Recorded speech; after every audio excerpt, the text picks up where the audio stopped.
श्रीमंतवामध्ये आज आपण बोलतोय ऑटो लोन विषयी। तुम्हालाही काही शंका असतील तर तुम्ही फोन करा। आता आपल्यासोबत फोनवरती आहेत यवतमाळहून किशोर। नमस्कार। हा नमस्कार मॅडम, मी यावर ऑटो लोन घेतलं होतं आणि ते ICICI बँकेकडून घेतलं होतं। कुठलं लोन घेतलं होतं आपण? ऑटो लोन घेतलं होतं 4 व्हीलर।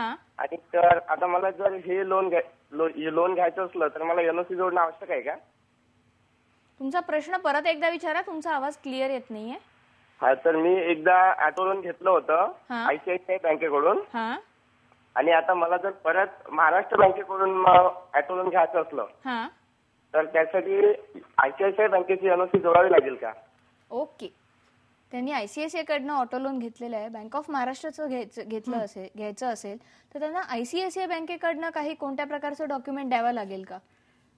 त्यांना ICICI बँकेचं स्टेटमेंट द्यायला लागतं, त्यांचा प्रेझेंट बॅलन्स किती आहे आउटस्टँडिंग लोन मध्ये हे द्यावं लागतं। बाकी जर त्यांच्या बाकीच्या नॉर्म्स मध्ये जर बसत असेल तर हे चालू ठेवून सुद्धा दुसरं लोन घ्यायला काही हरकत नाही। आपल्यासोबत योगेश केदार आहेत, नागपूरहून बोलतायत। हॅलो। हा बोला। हॅलो। हा साहेब बोला। योगेश केदार बोलतो नागपूरवरून। हा मॅडम, मी शेती करतो आणि मला शेतीवर स्विफ्ट डिझायर घ्यायची आहे, तर त्याच्यासाठी काय करायला लागेल?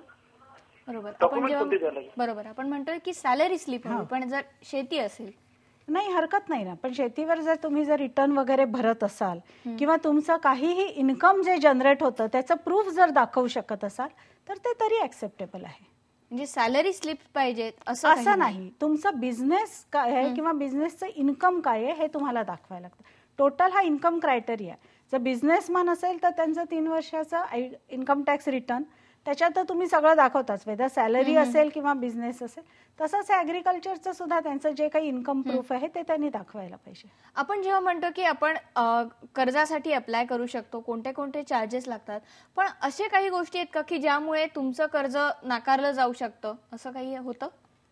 त्याच्यात 2च गोष्टी आहेत। म्हणजे एक तर तुमचं इन्कम क्रायटेरिया बघितला जातो, दुसरं म्हणजे तुमची रिपेमेंट कपॅसिटी बघितली जाते। आता इन्कम क्रायटेरिया म्हणजे तुम्हाला किती बेसिकली दरवर्षी इन्कम मिळतं किंवा दर महिन्याला तुमचे पगार किती आहे किंवा उत्पन्न किती आहे।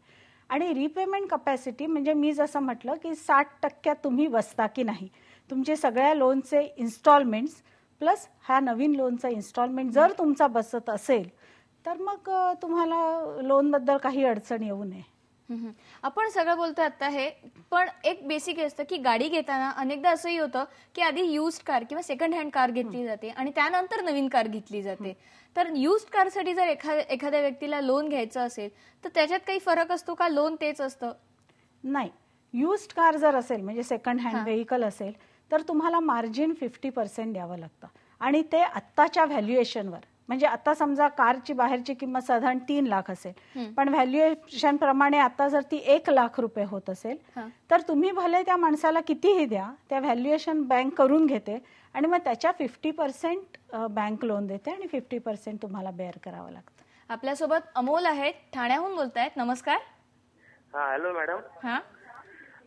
प्रायव्हेट गाडी आणि पी परमिट गाडीमध्ये लोनची प्रक्रिया वेगवेगळी असते का? प्रायव्हेट गाडी आणि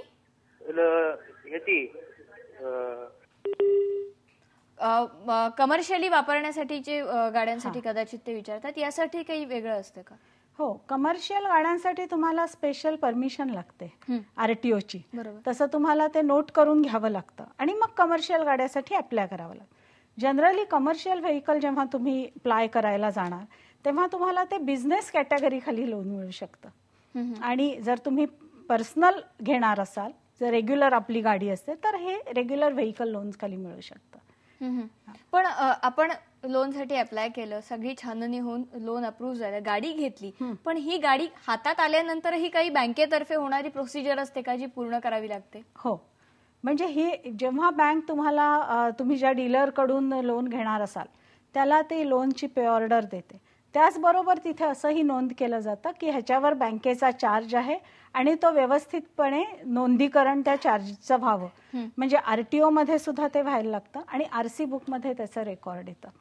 तसंच जेव्हा तुम्ही इन्शुरन्स काढता तो तर कंपल्सरी असतो, तर इन्शुरन्स तुम्ही जेव्हा काढता तेव्हा त्याच्यात बँक क्लॉज यावा लागतो, तर ह्या गोष्टी नेसेसरी म्हणजे ही गाडी बँकेच्या कर्जावरती घेतलेली आहे हे तिथे नमूद करावं लागतं. हो हो. अशाच अनेक मुद्द्यांवरती आपल्याला चर्चा करायची. तुम्हालाही काही प्रश्न पडले असतील तर आम्हाला फोन करा आणि विचारा. आमचा नंबर आहे 02266899204. तुमच्या फोनची आम्ही वाट बघतोय. तोपर्यंत घेऊयात एक ब्रेक. पहा श्रीमंत व्हा.